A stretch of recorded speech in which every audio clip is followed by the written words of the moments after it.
தமிழ்நாட்டின் வளர்ச்சி பயணத்தில் ஒருவரையும் பின்தங்க விட மாட்டோம். வெல்வோம் ஒன்றாக.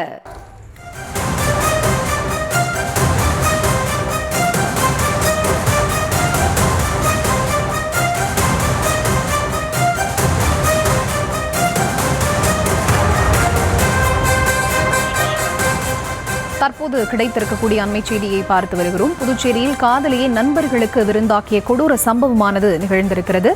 இது தொடர்பான விவரங்களுக்கு இணைகிறார் எமது செய்தியாளர் கிருஷ்ணா. அவரிடம் பேசலாம். வணக்கம் கிருஷ்ணா, இந்த சம்பவம் எப்போது நிகழ்ந்தது? விசாரணை எந்த அளவுக்கு நடந்து வருகிறது? விவரம்.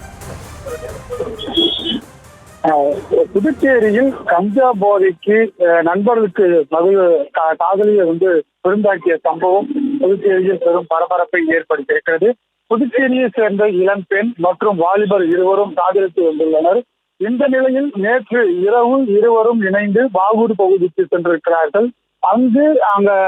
அங்கிருந்த வாலிபர் அந்த காதலனுடைய நண்பர்கள் அந்த பகுதியில் இருந்திருக்கிறார்கள். அப்பொழுது அவர்கள் அந்த 5 பேரும் இந்த பெண்ணும் மது அருந்துவதாக கூறப்படுகிறது. மேலும் அந்த இளைஞர்கள் கஞ்சாவும் அடித்ததாக காவல்துறையினர் தெரிவித்திருக்கிறார்கள்.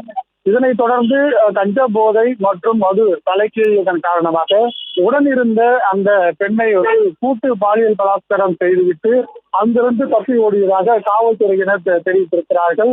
மேலும் இது குறித்து பாகூர் காவல் நிலையத்தில் வழக்கு பதிவு செய்யப்பட்டிருக்கிறது. காவல்துறையினர் துரித நடவடிக்கை எடுத்து 4 பேரை கைது செய்திருக்கிறார்கள். இந்த 5 பேரில் 4 பேர் சிறார்கள் என்று காவல்துறை தரப்பில் தெரிவிக்கப்பட்டிருக்கிறது.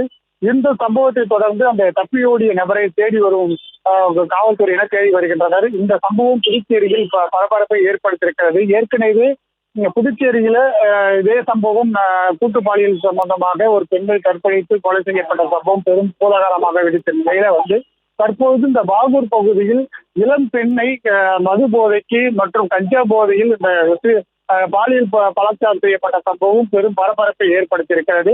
அந்த தப்பியோடிய நபரை காவல்துறையினர் தேடி வருகின்றனர். விரைவில் அவர்களை கைது செய்யப்பட்டு போஸ்கோ வழக்கு பதிவு செய்யப்படும் என காவல்துறை தரப்பில் தெரிவித்திருக்கிறார்கள்.